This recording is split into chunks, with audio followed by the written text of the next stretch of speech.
Perfect. So first of all, wow, like that was quite the introduction. Thank you so much for that. I want to say, first of all, Anais and Paige, like such respect for both of you. And I appreciate your kind words. And Payman, I will absolutely take you up on that podcast offer. I look forward to serving the community again. And I want to begin just by saying thank you to everyone who's tuning in. I want to thank Anais and Paige and anyone else on the team who I know that such immense work goes into something like this, and much more than I'm probably aware of. And I know that there's probably a lot of moments of challenge and hardship, and you guys made it happen. And so if we just have a momentary round of applause just for you guys, I'm just really appreciating you. Thank you. And for everyone who's tuning in, again, thank you so much for being here. I truly respect that you give your time to be here today, your time, your attention, your energy. It's the most valuable assets that you have. And I don't take it lightly that you showed up. And whether you're here live with the replay, either way, thank you so much. I will do everything I can to make today as valuable as possible. And I also appreciate that people are starting to come on camera. If you are here and you're live and you could be on camera, that would be wonderful. It's so good to just see some faces. Outside of that, I want a couple of disclaimers. First one, I am not a burn survivor, and I don't pretend to know or understand what anyone here who has gone through. My intention is that there are some things that I've learned in my life, whether through my own direct life experience, mentors of mine, things I've learned through clients, that really helps people get their life in order. It really helps people create the future that they want. And so my intention is that whatever has happened up until now, that's the past, and I respect that. And let's make today about the future. Let's make today about what your life could be like going forward. And so I'm going to share my screen. And if you can just give me a thumbs up that you see that, that would be appreciated.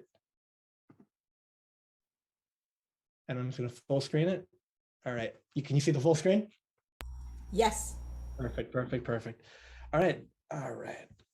And the second disclaimer, if for whatever reason, anything I say triggers you, offends you, please know that that is not my intention. I am here fully from a place of love and service, and I want the best for you. And sometimes we get, in a way, attached to the way we see the world. We get attached to certain stories that we have. And when those stories get questioned, we kind of get upset. But please know that everything I say is coming from a space of love. Okay, go back. So Anais already read my bio, so I'm not going to, waste time doing that. But a little bit of an additional background. Everything that I do over the last 17 years now has been centered around helping people experience more happiness, more peace, and more fulfillment. And to me, that's the name of the game. The people that I love to work with, they identify as leaders, champions, and high performers. Now I want you to notice that word, identify. It's a choice that you make day by day by day about how you choose to show up in the world, regardless of what's happened up until this point. The people that I've worked with are not people who've kind of gotten away scot-free, as the expression goes, and nothing's ever happened to them. They've overcome immense odds. They've had a lot of adversity, a lot of challenges. And regardless of that, they still find a way to win. They still find a way to make the rest of their life the best of their life. And so my invitation to you is, what if you considered the possibility that the rest of your life could literally be the best of it, that the best is ahead?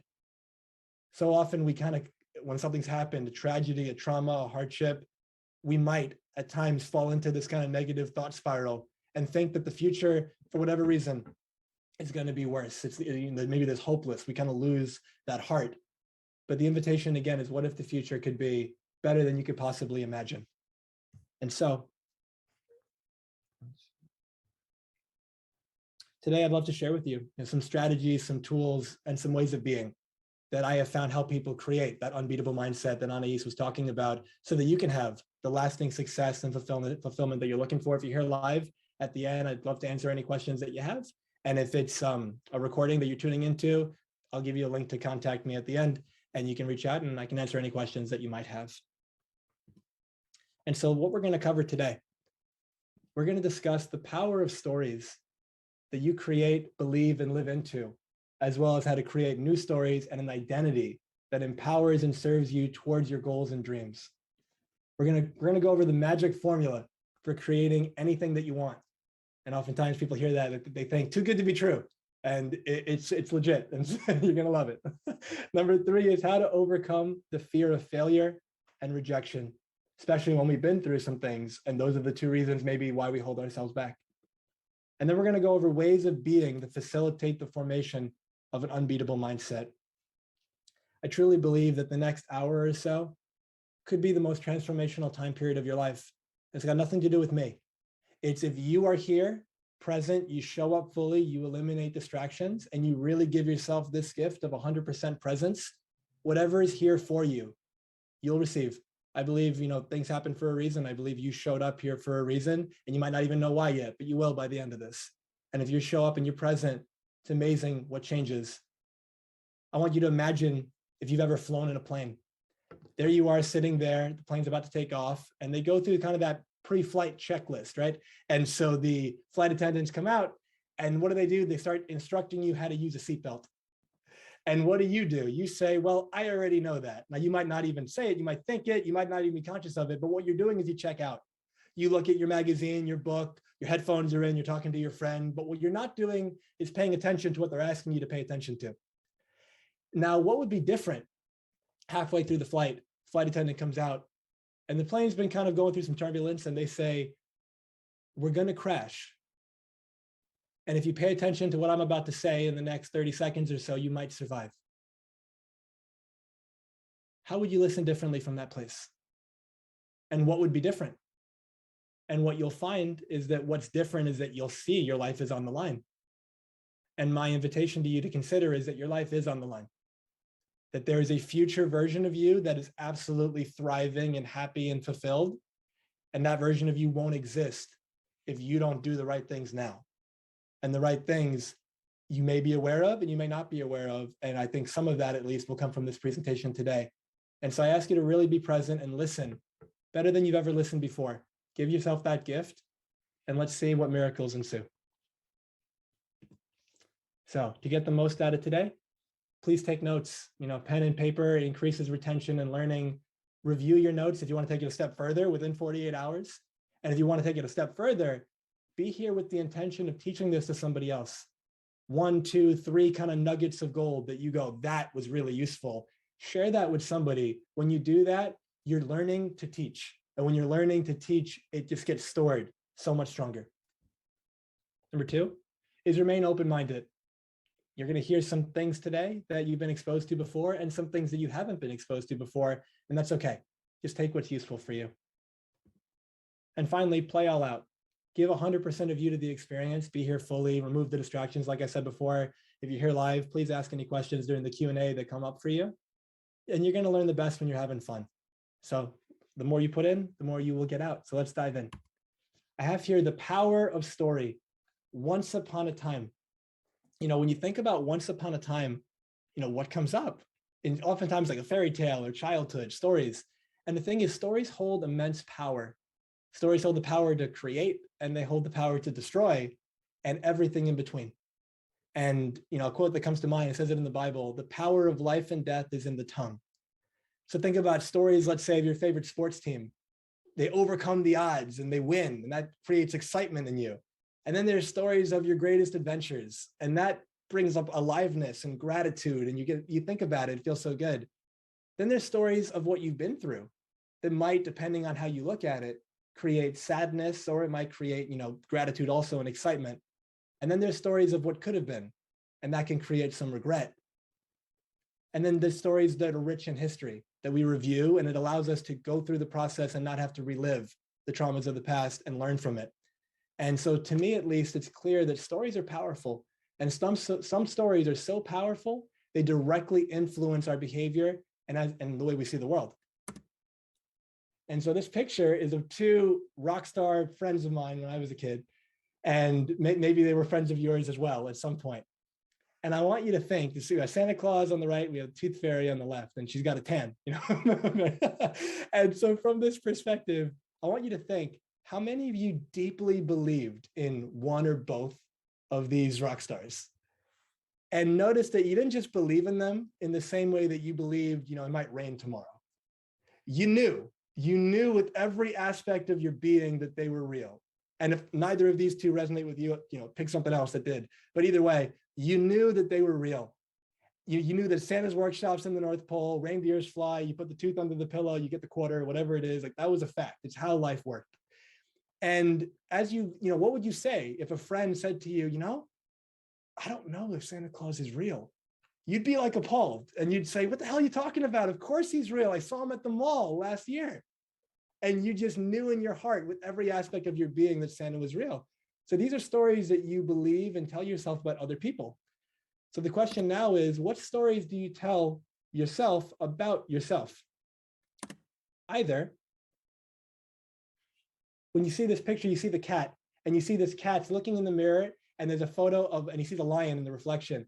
The way I see this is, are you being, let's say, Muhammad Ali, declaring, I am the greatest, while simultaneously putting in the work required every single day to create the life that you want, to better yourself?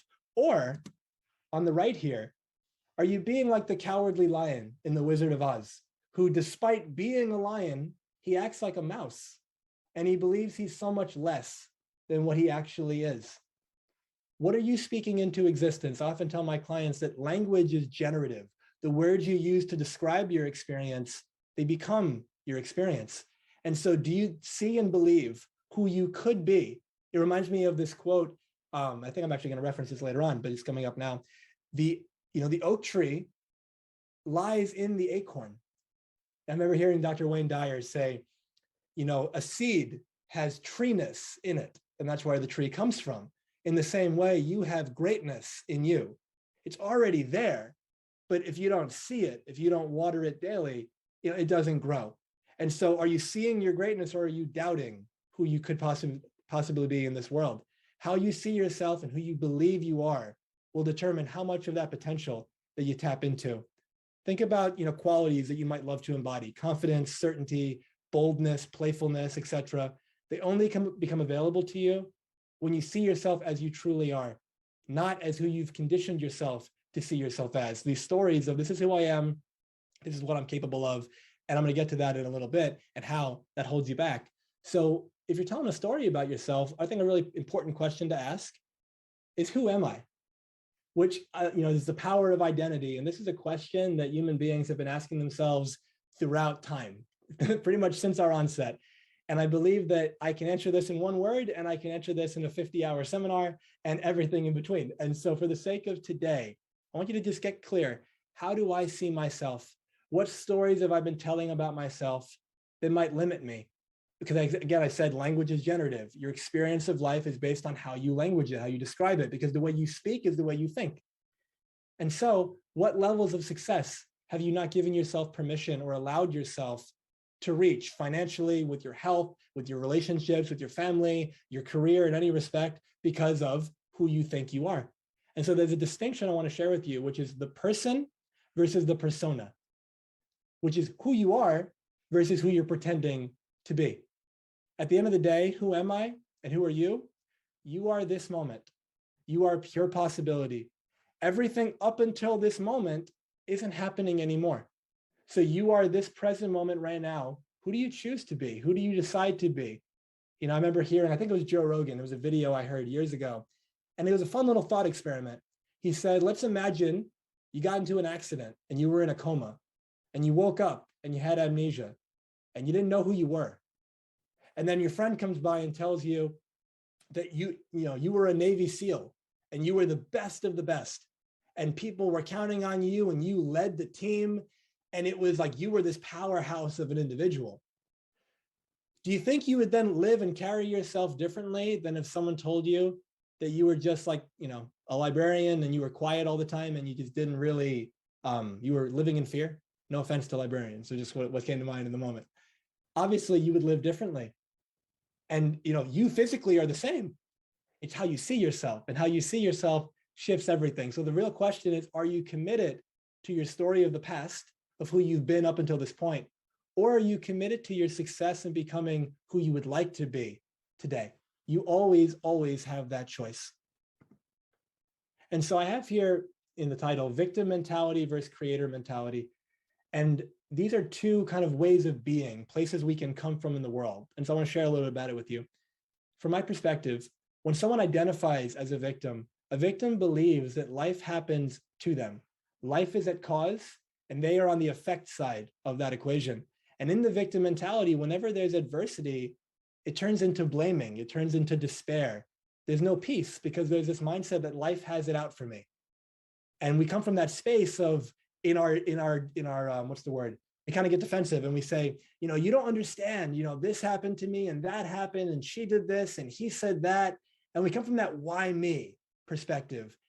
And again, like I said in the beginning, there's no intention here to offend anyone, to disrespect anything you've been through. But I'd like you to just recognize that, I hear what you've been through. I respect what you've been through, but I want you to know that there's another way. I want you to know that when you come from a space of a victim mentality, it weakens you. It makes your ability to create the results that you want in your life far less than they possibly could be. On the other hand, creators believe I am at cause and my life experience are the effects. And if I don't like whatever it is that I'm producing, I can change it. Whatever happens, like I have on the slide here, it's not why me, it's try me. It's coming from that perspective that life makes me stronger. When I go through challenge and adversity, I come out the other side a stronger, wiser, more capable version of me, and I know I can handle it. Breakthroughs, whatever it is that you're trying to create in your life, breakthroughs only are possible when we stop blaming, when we take that inner responsibility. Now, responsibility's got nothing to do with blaming and shaming and guilting yourself and judging yourself. It's none of that. It's coming from that space of I am responsible, I'm able to respond rather to the life that I'm living right now and say, is this what I want? And if the answer is no, I can change it. Nothing on the outside needs to change for you to create that inner peace because it's an inside job. I often tell my clients that your next breakthrough will never come from more judgment. It comes from higher levels of self-love, self-respect, and self-compassion. That is what's going to change the game for you. People are responsible for their actions, and I'm responsible for the results in my life and my emotional state. That's how, in my opinion, a creator sees life. That's where your power is. That's where your greatest leverage is to really create the life that you want, regardless of what's happened to you. One metaphor that I often share with my clients is I want you to think of it like that wheel. It's like a stone wheel that you might see in an old movie of like a blacksmith, and they have a sword, and that's how they sharpen the wheel, right? And so the wheel is spinning, and let's imagine you're a sword, and you can speak, and you say to the blacksmith, I want to be the sharpest sword in the land. Now, the blacksmith knows what that entails, and you don't. And so the blacksmith says, you sure you want that? And you go, yeah, it's going to be great. Like, I want to be the best. I want to be the sharpest in the land. And the blacksmith goes, okay. And he picks you up, and there's that stone wheel, and you're like, wait, what's going on? And he starts spinning it. And then there you are as the sword, and he keeps putting you against the wheel. And every time you hit it, you bounce off and there's a spark, and you go, ow. And he keeps doing it. And you go, ow, ow, ow. And you're like, I don't get it. Why are you hurting me? Like, why is all this happening? But from the blacksmith's perspective is, you want to be the sharpest sword in the land. You're dull right now. I need to sharpen you. The only way to sharpen you is you have to go through this challenge. You have to go through this trauma. You have to go through this hardship. And so in hindsight, we look back. It reminds me of a Steve Jobs quote during his commencement speech at Stanford. He said, we can't connect the dots looking forward. We can only do it backwards. And so we've all experienced varying degrees of challenge and trauma and hardship in our life. And very often we look back, and if we really connect the dots, we see that, okay, there might be some really beautiful things in my life right now. Maybe there's some people or a person that I'm really grateful for. Maybe there's a pet. Maybe there's an experience that I had. There's a lesson they learned. There's something I'm proud of in my present moment. And that only happened, or I only know that person because along the way of those challenges and hardships, that was part of my path. If I didn't go through the challenge, I wouldn't have all the beauty that I have now, because I wouldn't be who I am now, right? So it's this idea that the creator uses life. The creator is not used by life. And it's just a perspective that I have found to be very empowering. And please remember that nobody is a victim or a creator in the sense that it's who you're being. It's how you show up. We've all been in one or both of these at various points in our life. The question is, where do you choose to live? And where do you choose to remain when you do get triggered? So I have here a mantra. I came up with this years ago, and the past is over. The future does not yet exist.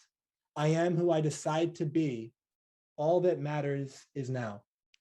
And I want you to sit with this for a second. Mantra, it means a tool of the mind.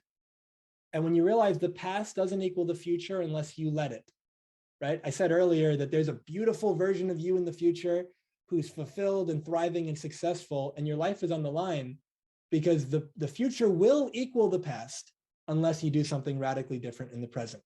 The present moment is that seed of transformation. That's where the source of all of the change and the power that you have is. The past, it let you go a long time ago. But if you keep reaching out into the past and reliving the old story, you rob yourself of the gift of your present because your present's clouded by your past. And then your future ends up being a lot like your past because you keep creating it that way. And again, I'm going to get into that deeper in a little bit of time. Now, Anais mentioned forgiveness earlier, and I wanted to speak to that for a moment. There's a quote here I want to share with you from Nelson Mandela. And he said, as he was being released from prison, "As I walked out the door toward the gate that would lead to my freedom, I knew if I didn't leave my bitterness and hatred behind, I'd still be in prison." Now, I just came back a couple of weeks ago from Hawaii, and it was a wonderful experience, my first time there. And I got the privilege to learn about the ancient Hawaiian culture and philosophy and spirituality. And a big aspect of their practices had to do with forgiveness. And it's a process they called ho'oponopono, which is like to make right. That's the idea. And everything from the Hawaiian perspective is to be forgiven, regardless of how severe. And the reason is because withholding forgiveness only hurts you. It reminds me of this Buddhist philosophy that I heard years ago. Holding on to resentment and holding on to resentment is like drinking poison and expecting the other person to die. Obviously it doesn't work that way, but very often, whether you might have some resentment to an individual, you might have some resentment around yourself, you might have resentment around God, you might have resentment about just life in general, whoever or whatever you're pointing that anger at, that lack of forgiveness at, you might think that by forgiving, somehow you're saying it was okay that it happened. And to me, it's not about that. Forgiveness is for you. And when you say, I forgive, it's not coming from a space of whatever happened was okay, or I condone it, or it should have happened, or none of that. It's just coming from the space of saying, I am not going to allow myself to remain a prisoner to my past. I'm not going to allow myself to remain a prisoner to some other person's actions back then. It reminds me of this story that I heard. These two monks, like Buddhist monks, and they have a vow of celibacy, and they'll never touch a woman. That was the vow. And so they're walking down this path, and they're in the forest, and they come up to a river. And the river is fairly deep, and they're going to walk across it. There's no bridge, and it's going to go up until their shoulders. And there's this woman there, and they say, "Oh, are you wanting to cross?" And she goes, "Yeah, but I can't swim." And so one of the guys goes, "Oh, I'll help you, and jump on my shoulders." And they all go across. He puts her down. They part ways. A mile or two down the road, the monk who didn't pick her up says to his friend, "Brother, I can't believe you did that." And he's all upset about it. And the monk's confused, and he says, "What are you talking about?" And he goes, "You touched that woman." And he said, "Oh, I see you're still carrying her. I put her down miles ago." Right? And this idea of, in that same way, the past was over. He's not touching her anymore. He put her down. He just did a kind deed, and that was it. But his friend was so caught up in his head about it that it was still present for him. And in that same way, if you've been through something and you're holding on to it, it's still present for you. And what could be possible for you if you released it? What freedom, what peace could you experience? Oftentimes, forgiveness is for you. And oftentimes, once you do that, that's that missing piece. And so the Hawaiians believed, if you forgive, but you don't forget, then you haven't really forgiven. The perspective is, forget the incident, but remember the lesson. Because if you remember the lesson, then you know what to do going forward to not repeat that, what you might call the mistake of the past. If somebody wrongs you in a certain way, it doesn't mean forget it and be ignorant or naive, but forget it and move on, but remember what happened so you don't put yourself in that same situation again. But I often find, again, forgiveness is such a game changer. And reading it one more time, the past is over. The future does not yet exist. I am who I decide to be, and all that matters is now. So I have a fun story to share with you here, and I call it Courage and the Kiddie Coaster. And so I want you to notice Kiddie coasters in quotes for a reason. And so when I was in high school, I was a runner, I was a track athlete.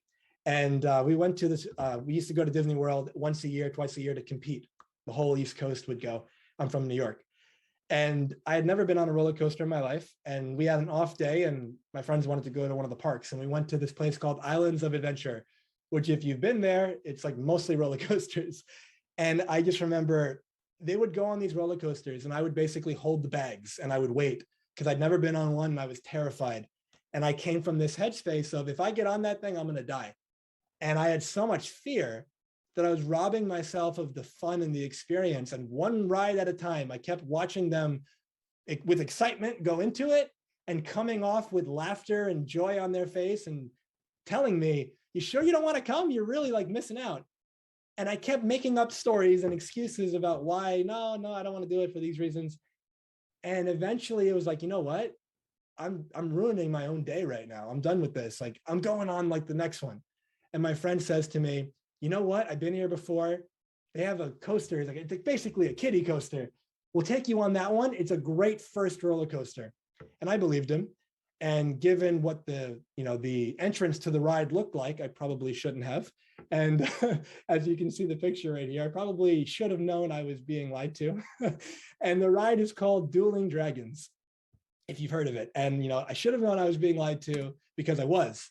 And as you see here in this picture, this was not a kiddie coaster by any stretch of the imagination. But the thing is, you can't see the roller coaster from the entrance because it's a giant castle and it's beautiful. And you like walk through the castle to get to the ride. And when you finally get to the front, it's kind of too late to turn around. And so I get there. And as we get on the roller coaster, I'm crazy nervous. And we start going up this really like, crickety sounding, like the thing's gonna fall apart, like ramp. And as we're going up, I'm just terrified. And my friend's laughing his face off saying, we're gonna die. And in my head, I was like, shut up. I just need to and then once we turned and we had the first drop, I think I screamed for like 3 seconds and then it turned into laughter. And I had such an incredible, exhilarating experience that right when we got off the ride, I was the first person to just yell, let's go again. And we just sprinted back to the beginning of the line and we went on it again. And right after the first time I was terrified, so I wanted to be in the back somewhere. Second time, I wanted to be right in the front. And I want you to notice, well, the roller coaster is the same. What's the difference? The difference is how I approached it. The difference is the story that I told myself that I believed about, I'm not capable of this. I don't have it in me to go on something like that. If I did that, oh my God, this horrible thing would happen. But as so often is the case, the fear itself is far worse than doing the actual thing. And there might be things in your life right now that you would love to be doing that you're afraid. And you think that, oh my God, it's going to be so horrible if you do it. But the thing is, you don't know. And if you don't try, the answer is always no. I remember hearing J.K. Rowling, she's the author of Harry Potter, and she said something to the extent of, she, I think, tried to get her book published over 10 times, I believe, and it got rejected. This Harry Potter billion-dollar franchise gets rejected. And her perspective was, if I don't try, I fail by default. And so in that same way, might as well give it a shot. Whether we believe in an afterlife or a reincarnation or anything like that, at least in this physical life as who you are right now, this is your one shot. And from that space, why would we choose to live in fear? Why would we choose to play small? And notice there's aspects of your past that you can use as resources emotionally. And you could say, okay, there was a moment where I was afraid right there, but I did it anyway. And I'm actually really happy I did that because that's how I met my spouse, or that was how I met my best friend, or I moved and whatever happened, a big business opportunity came from it, whatever it was. You do have aspects in your past that you can look at when you were afraid, you did it anyway, and it really worked out.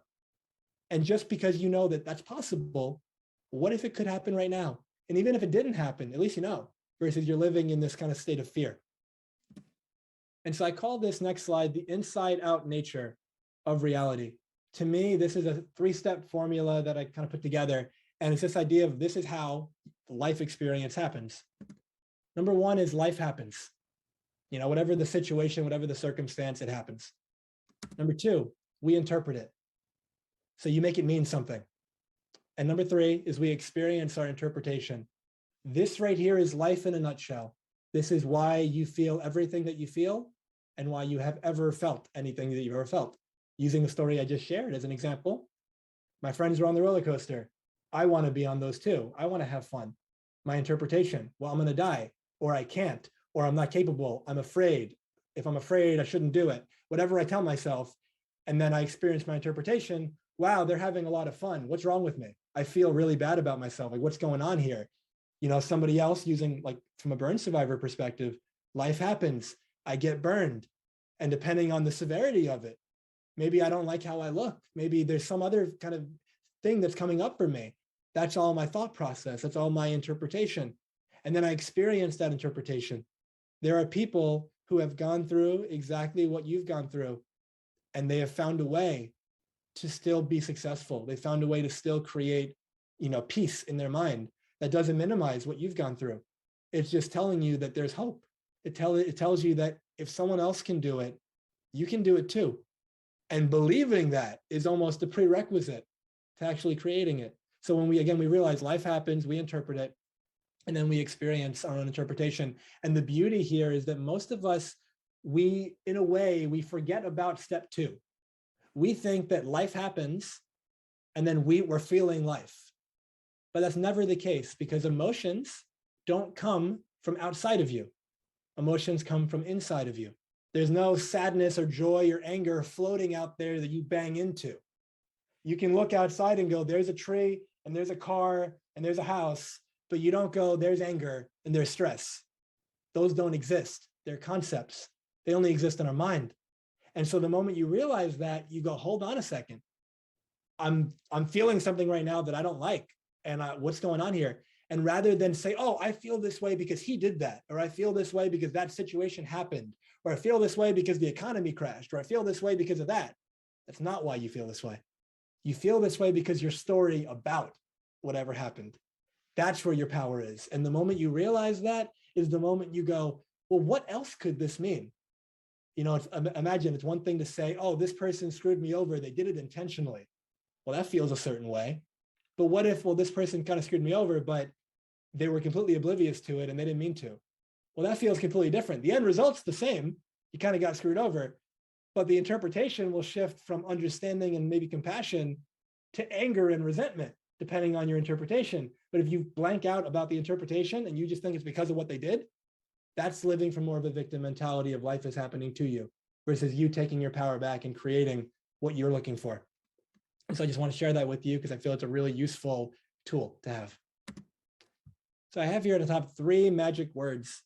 And it's a really powerful yet simple exercise. For anyone, I'm not going to take the time to do it with you now, but I'm going to share it.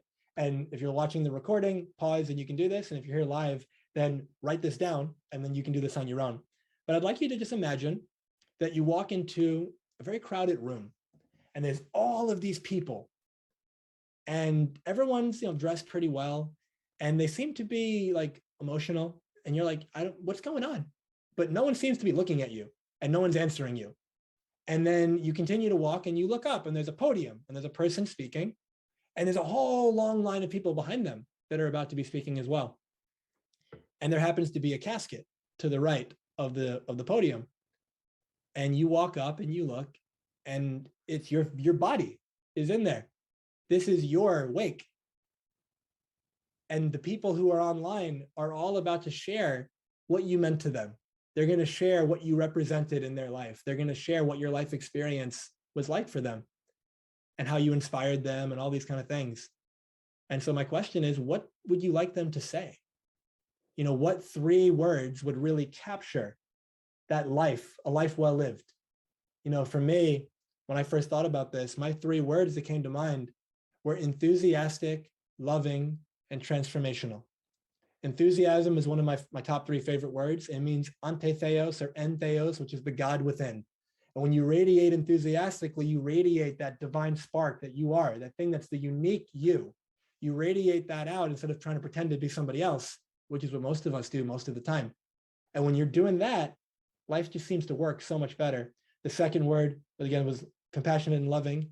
And the third word is transformational. And when you know what your 3 words are, whatever they are for you, you then get to live your life right now going forward with that in mind. If I know that I want people to feel a certain way about me, then I'm going to live my life starting that way now. It's not going to happen if I just wait until I die to hope that they experience me that way. That's accidental. That's living a very unconscious, unintentional life. So if you can go into the end of your life, there's that old Stephen Covey line, start with the end in mind. You go to the end of your life, in this case, like, after the end, and you're looking and you're saying, wow, what kind of, if you have kids, how are my kids talking about me? If you have a spouse, your spouse is there, how are they talking about me? If you've got a community that you serve, how are they talking about me? What kind of impact what's the ripple effect that I had? What did my life mean? And when you go through, and not what do I want it to mean, right? This is a positive exercise. What do I want it to mean? And then from there, come back, and now you have your blueprint on how to live your life going forward in a way that's really empowering and will lead you to what it is that you want going forward. Always ask, how can I, on the bottom of the screen, you see, how can I live these words today? And so when I can be more understanding, I can be more compassionate, I can be more creative, I can be more courageous in this situation. If I, or by, what would I do? You start with that end in mind. It's incredible the shift that happens in your life. And so, as promised, here is the magic formula for creating anything that you want in your life. And like I mentioned, might sound too good to be true, but it's not. And it's something that you've thought about before. It's something that you might go, oh, I know that.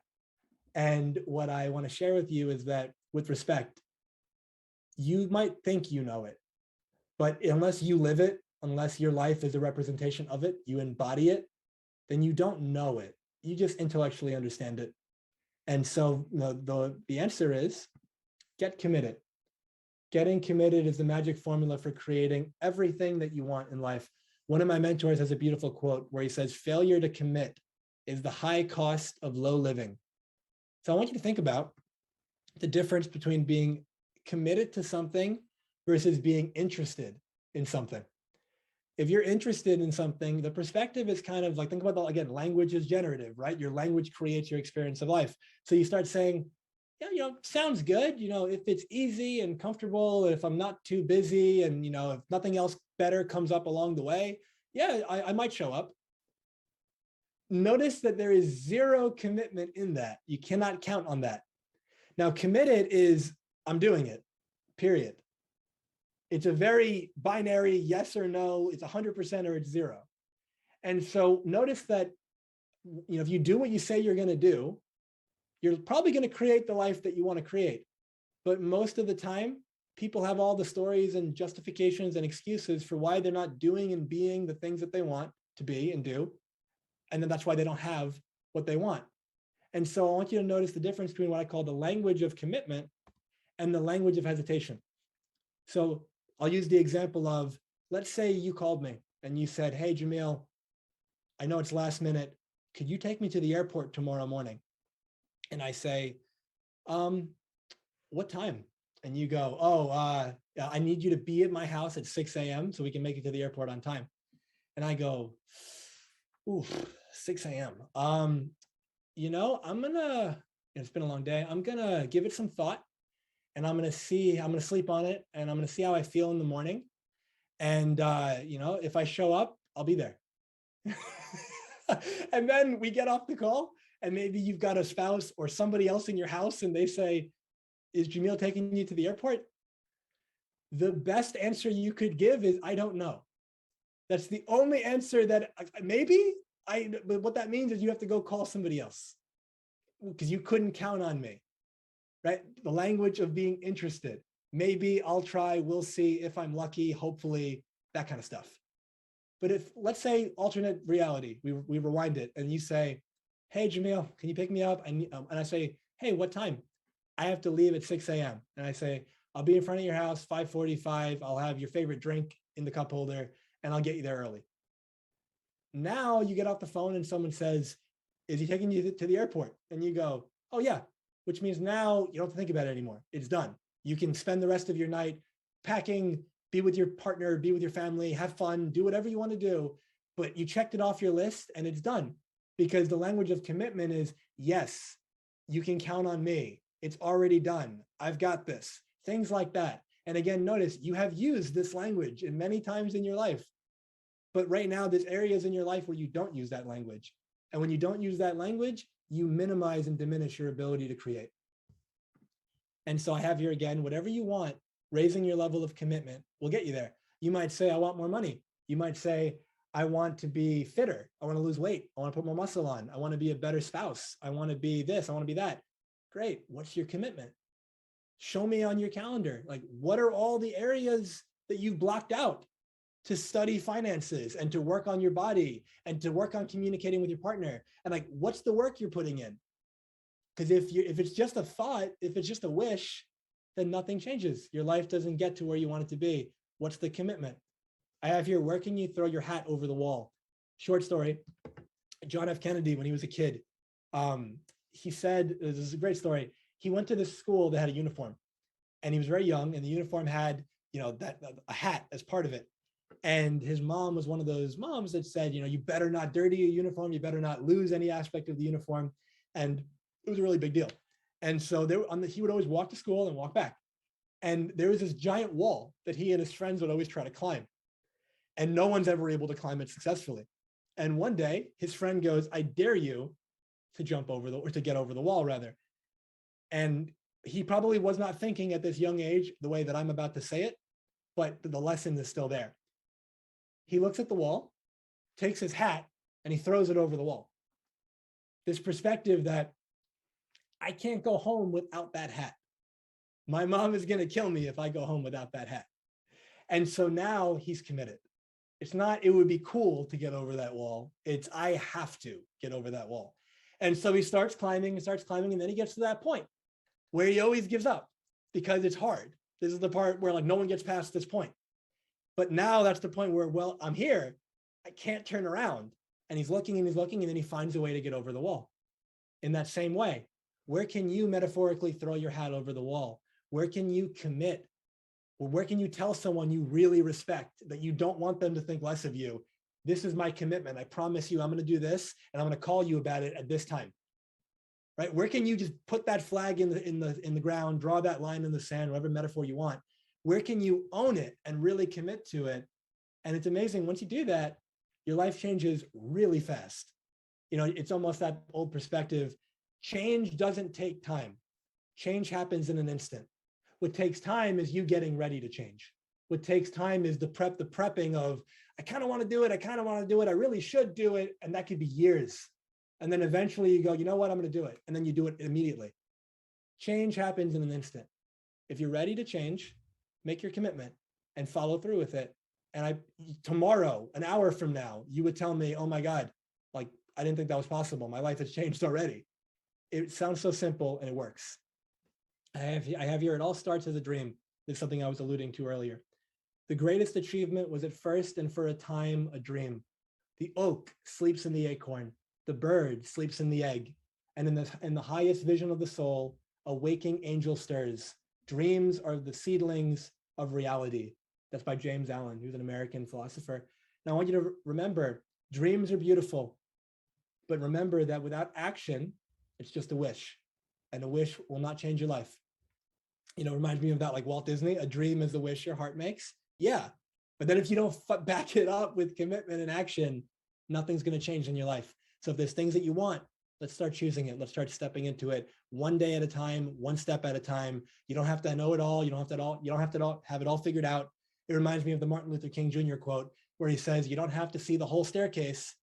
Just take the first step in faith. If you know that there's something that's kind of drawing you, it's calling to you, your soul's like, something about that's exciting. Like, I kind of want that a lot, but I'm afraid. Choose it. Step into it. You'll figure it out along the way. Trust yourself, because that's how life works. You're never going to know it all before you start. And if you're going to wait for that, you're going to wait forever. So the two biggest fears that hold us back. First one is the fear of rejection. And so we've all experienced rejection at various points in our life. And maybe you have a strong fear of it. It's one of the biggest fears that people have. So if we're going to have a fear of rejection, I think the most important question first is, what is it?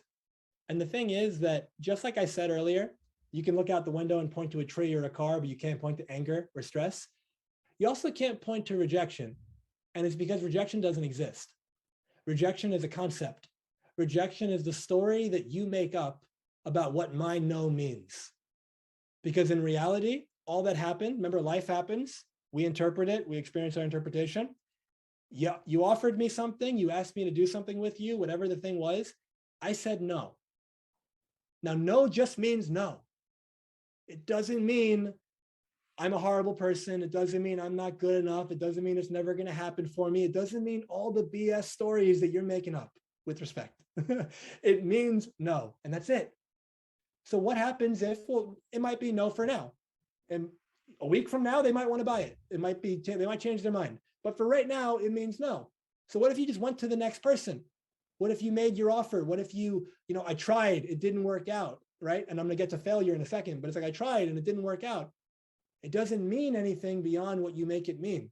And so again, rejection again is a story that you make up about what no means. And it's amazing news, because that means that you can change the story.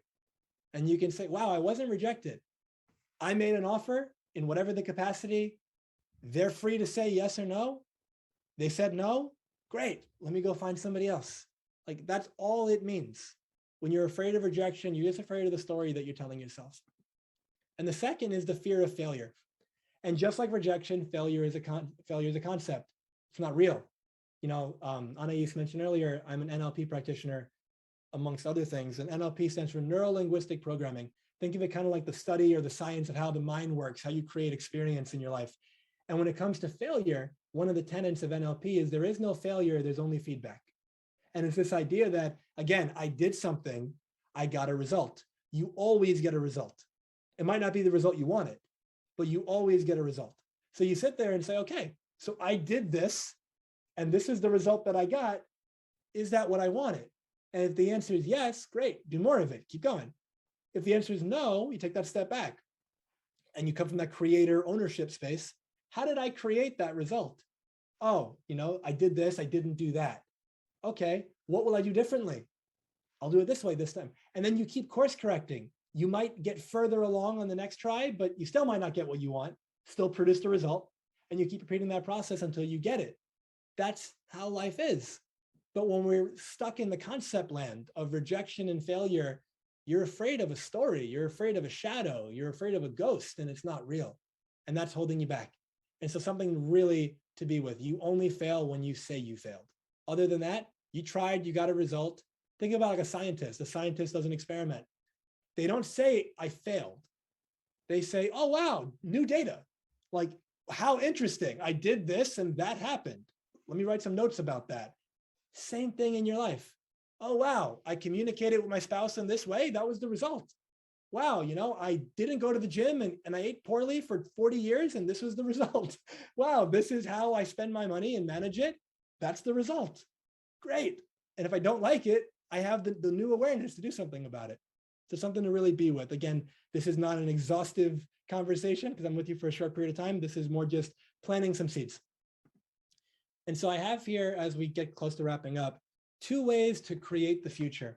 I share this with my clients very often, and to keep it simple, you can create the future from the past, or you can create the future from the future. This is what most people do. They look at their past and they say, this is who I've been up until this point. This is what I'm aware that I've been capable of and not capable of. This is the stories other people told me about who I am and who I'm not and what I'm capable of and what I'm not capable of and all that. And these are my fears and my limiting beliefs and all that. And I take that and then I project it out into the future. And I say, well, that's how it's been. So I guess that's how it's going to keep being. And we live into that and it becomes a self-fulfilling prophecy. And what ends up happening is tomorrow looks a lot like yesterday. Like I said earlier, the future will look identical or worse to the past unless you do something differently now. So what's the alternative? The alternative is you create the future from the future. And how you do that, either through your mind visualization or journaling, get really clear. What kind of life would I love to live? See that version of you in the future, a week from now, a year from now, a decade from now, whatever the time frame, and you see it in your mind and you go, how would that version of me talk to herself or himself? How would that version of me speak to others? How would that version of me approach failure and rejection? If I'm in a leadership role, how would that version of me lead? How would that version of me speak to and raise my kids, especially when they do something quote unquote bad or wrong? How would I show up in the world? How would I forgive? How would I see myself? All that kind of stuff, right? And just like a recipe, if you were a chef and I came to your house and you made me some food and I go, oh my God, this was incredible. Can I have the recipe? And you gave me this beautiful outline. This is how you make it. I go home. Now, I haven't made it before, so it probably won't be as good as yours, but I'll come somewhat close if I follow the recipe because I know how to do it. You just did the same thing in your mind. You know the recipe. There's people watching this right now that are saying, I really wish I was a more confident, courageous person. But then I say, all right, can you imagine yourself being confident and courageous? And you go into your head and you go, oh yeah, easy. I would talk to people like this and I'd walk up like that and I would do this. And I go, great. So you know how to do it. You're just not choosing it because you're choosing fear. You're choosing to play small. Now you're not necessarily consciously doing that, but you're choosing it. And so when you recognize that and you go, this is the key part here. The future and the past aren't real. They're also just concepts like stress and like emotions and all that kind of stuff. They're concepts. The past only exists in memory and the future only exists in imagination. You only have the present moment. You only have right now. That's all you ever have. So when you go into your mind and you go into the illusion of the future and you see, how would I be? You're imagining that now. So then you come back into this moment, metaphorically, and you start being that version of you now. It's not fake it till you make it. I'm not a fan of that. It's be it until you see it. And when you start being it now, you shift inside. There's that axiom in the Hermetic philosophies, as within, so without. And as without, so within. The outside world's a reflection of you because you're projecting it out. So when you see, wow, all this stuff is horrible, life sucks.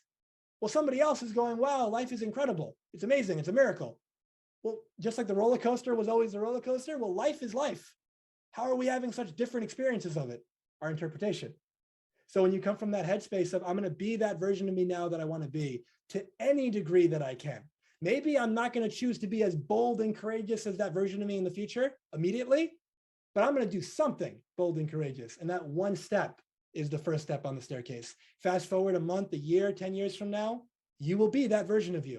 And it's probably going to happen way faster than you think. But if you keep being who you've been and expecting that future to just happen at some point, it never will. Now is where you change. And that's the greatest gift that, I could possibly give you and help you become aware of, because that is the secret to creating anything that you want in the future. I have here performance necessity. People who are really high performing individuals who identify that way, they show up that way, they have what I call performance necessity. There's something bigger than just themselves that drives them to create the results that they want in their life.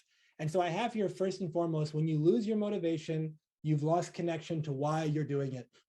Connection is both mental and emotional. It's mind and heart.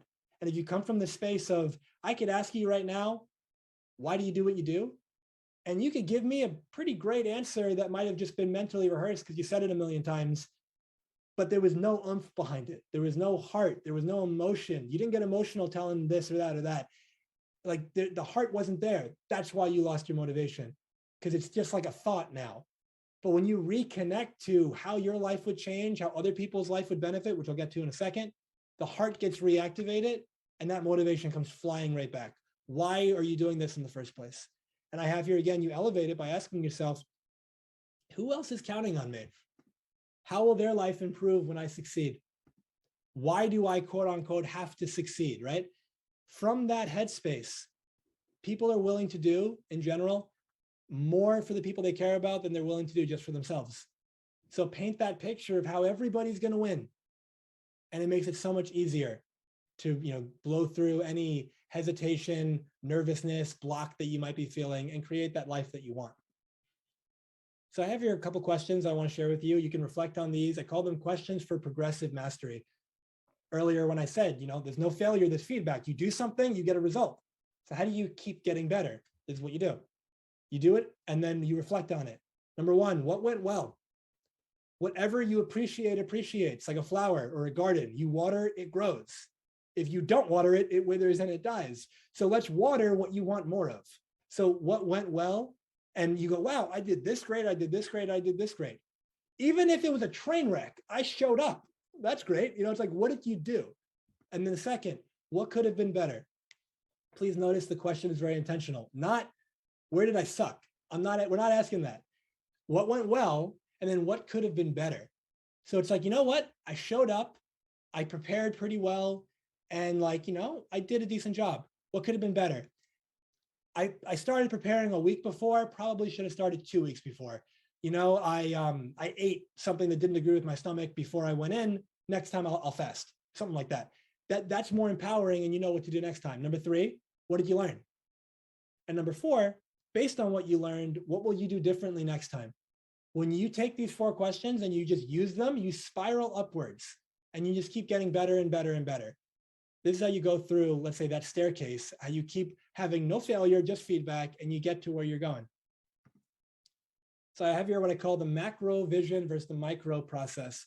Whatever your goals are, what I often tell my clients is that the macro vision is, what do you want? What would you love? Like, what's like the end of your life, right? Like, what's the big picture? And that's beautiful. But oftentimes, if that's all you have, you get discouraged and disheartened after a while because it feels a little bit overwhelming, because it feels so big and so far away that you're like, oh my God, I am nowhere near that. And then it feels like it'll take too long, and then you kind of lose heart, which is what courage or discourage. Cur is Latin for heart. So when you're discouraged, you're disheartened. When you're disheartened, you come from that headspace of what's the point? And so I focus on macro vision first. Let's get clear. What do you want? And then micro process is, what are the day by day actions to take so that you win the day? Don't focus on winning the life, too big. Focus on winning the day, and even smaller than that, focus on winning the moment. If you focus on winning the moment, you will win the hour, you'll win the day and the month and the year and all that kind of stuff. It takes care of itself. But how can you make this moment the win? What are the 3 to 5 things or the one thing that if they got done today, they would really move that needle for you? That's what you focus on. A lot of people are busy doing a lot of stuff, and they're not getting any results that they want to show for it because they're not clear on how to actually win the day. They're just doing stuff. So get your macro vision, break it down by the process, and focus on that. And finally, I want to just share with you a short story, the long story, but I'm going to make it short. And so this is the foundation of why I do what I do. And I'd like you to hear this not just from the perspective of this is something that happened to me. I want you to hear this from the perspective of how it applies to you and what lessons you can learn along the way. So when I was 19 years old, I was a sophomore in undergrad in New York, and my dad was 49, and he had a brain aneurysm. And for anyone who's not familiar with what that is, imagine one of the blood vessels in your brain starts to balloon out. And if you're really fortunate, you have a really bad headache and you go to the hospital and they get it taken care of and you're okay. My dad wasn't as fortunate. His brain aneurysm ruptured. So he's going to the hospital. He's in a 4-hour brain surgery, almost died several times. And we were told the chances of survival were less than 5%. It was the worst aneurysm the neurosurgeon ever saw. And that if he survived, he would likely be in a coma and never wake up. And at 19, obviously that was the last thing that I was expecting when I woke up that day. And up until that point, 4 hours go by, it took forever, like you can imagine. I walk into the room after his surgery and he survived. We're already in that 5%, right? So already a miracle, he's in a coma. I'm being told he could die at any moment. And I'm looking at him, and in that moment, I had this immense sense of regret. And there was this sense of, I took my relationship with my dad for granted. There was this feeling that I didn't know my dad the way that I could have. This feeling of, I messed up, I blew it. Like my chance is over because I'm being told he's going to die at any moment. And I'm not going to have a chance to kind of right that wrong. And it was a horrible feeling. And I was very fortunate that I had 3 more years before he passed away. But every day was a gift. Challenging as hell, but every day was a gift because every day was possibly the last day. I didn't know I was going to have 3 years, right? And so I fell into this mental trap of thinking I have time prior to the aneurysm. And the time was, I'm 19, my dad's 49. I got 30, 40, 50 more years with him. I don't have to go get to know him now. I don't have to get clear on like man to man, soul to soul. What's this guy all about? What can he teach me? I didn't think about that. It was track and video games and movies and my friends. And like, that's what I cared about. And so I just didn't think about that kind of stuff. And over those 3 years, every day I'd wake up and when I'd go to bed, I would think, I wonder if this is the last time I'm going to see my dad. if I wake up and he's not here anymore? And I would wake up every morning almost in a brain fog, and I'd wonder, was that all a dream? Am I going to go downstairs and everything's back to normal? And that lasted for about 500 days. And when I sat there and I realized, you know what? Things are different right now. I'm going to accept what's going on, because resisting it is only creating pain for me and suffering, which is the same thing I'll share with you as it relates to anything that you've been through that's not happening right now. And then, because again, pain is an experience, pain is a feeling, suffering is the story we make up about the pain. And so there I was sitting there, and I would remind myself, my dad's alive right now. He might not be tomorrow. He might not even be later on today. I'm going to make the most of this moment. And then I realized, oh, wow, that's true for like my mom as well. And that's true for my sister.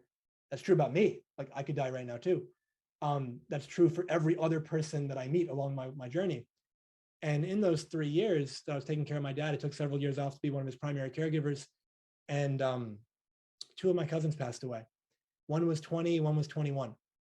And if you asked either guy when they were 18, tell me about the life that you're going to live, I promise you neither guy would say I'd be dead in less than 3 years, right? And we come from this headspace again of I have time. So we wait, we procrastinate, we say I'll do it later. There's something I'd love to do. My heart's calling me to do it, but not now for all these reasons. You might not have another opportunity. Why are you waiting? Like, why are you playing small? Is it really that bad if you try it and it doesn't work out? Wouldn't you rather know that than trying it and it does work out? Like it's a whole different perspective on life. And after the 3 years, my dad passed away, and I was at a 5-hour wake, and I shook every single person's hand, and over 7,000 people came.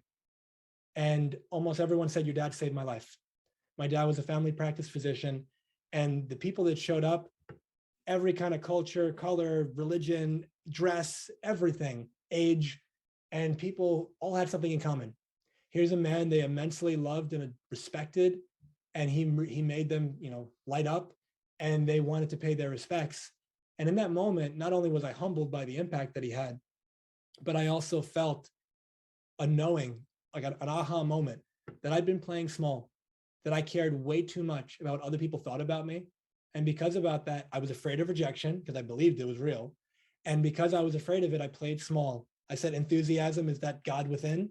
I was dimming that enthusiasm. I was dimming that shine, because what if you don't like me? What if I try and it doesn't work? And then that story that I made up about how it would be so horrible, which it never is, and I made it up that bad, it paralyzed me, and I wasn't living the way I wanted to. And that moment was so visceral and real for me that it was never again. It was, I'm changing. And so going forward, I really strongly encourage you with every aspect of my being, evaluate your life. Are you happy? Are you fulfilled? Do you love what you're doing? Do you love, where you live? Do you love how your life is playing out? And if the answer is no, first of all, great, we have awareness now. And from that space, are you ready to do something about it? Are you ready to change? If you've got some stories about it, then the answer is not yet. But if you're ready to question those stories, if you're ready to say, you know what, I don't think I can do it for all these reasons, but maybe just give that little sliver of maybe it's possible. And if you come from that space of maybe it's possible and you're willing to try, it is incredible how quickly your life can change. Every one of you, regardless of what you've been through, you're alive right now. And I don't know how much time you have left, but you have time right now at least. And from that space, what are you going to do at that time?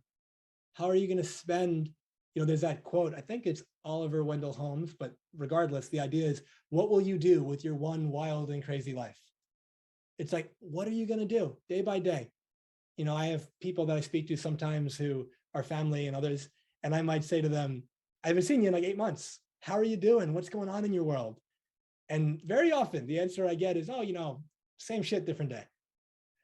And I hear that, and I love them. I don't have judgment around that, but I do hear it from the space of what I said earlier. Here's a perfect example of somebody who's creating the future from the past.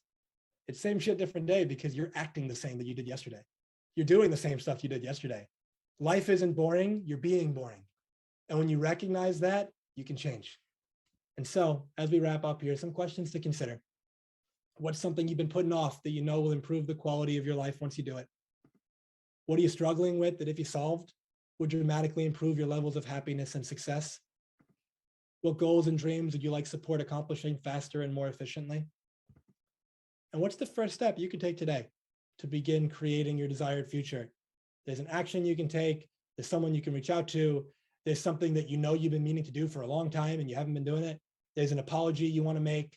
There's a relationship you want to mend, like whatever it is, your life will change when you do. And so when I was in med school, I had these three, I had a whiteboard nowhere near as cool looking as this. It was really small, but I had these three quotes that I put on it and I look at it every single morning. First quote, do something today your future self will thank you for. Again, remember that that future you won't exist the way you want him or her to unless you act the way that you want to now. And when you come from that headspace, okay, what would future me do? Let me do that now. Then future you continues to exist.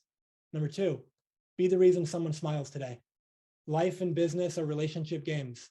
You want to be quote unquote successful, you want to get ahead, help other people, do good, like actually be the reason they smile, like be that light that people want to be around. And everything takes care of itself, especially when you show up without the mask in that very enthusiastic way that is uniquely you. And finally, what would you do if you knew you couldn't fail? Live that way, because again, if you don't try, you fail by default. The definition of hell that I heard years ago that always sends shivers through my spine. On your last day on this earth, the person you became meets the person you could have been. And you feel into that. And first time I heard that, I was like, oh my gosh, like that feels horrible. Imagine you live a life that is filled with regret. You lived in fear, you played small, you didn't honor your gifts, you did all this stuff.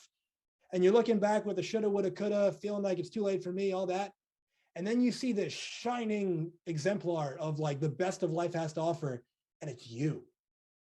Now you got no story about, oh, I don't have what it takes. No, that's you. Like you had what it took. You didn't choose it. And the way I think about it is you then go to that version of you and you say, how did you do that? And they say, you know, all those times you wanted to go left, but you went right. I went left. And that's really what it comes down to. Your life is created moment by moment by moment. And it reminds me of the Wayne Dyer quote where he says, don't die with your music still in you. And so some additional ways I can support, two ways in particular. One is if you enjoy looking at content, if this has resonated with you, I've got probably 800 pieces of free content or more that I put out over the last 6-7 years, videos, podcasts that I've been on. Payman mentioned earlier, I have my own podcast that is launching in about 2 weeks officially. And there's my Instagram, my Facebook, and my website's all on there. You can get a ton of resources there for free. And as a free gift to everyone in attendance, I wrote a book called 20 Steps to Your Next Breakthrough. The idea behind the book was I wanted to create something powerful and practical, but something very short. So people didn't have an excuse not to do it. Because if it's a 400-page book, you can kind of justify not reading that.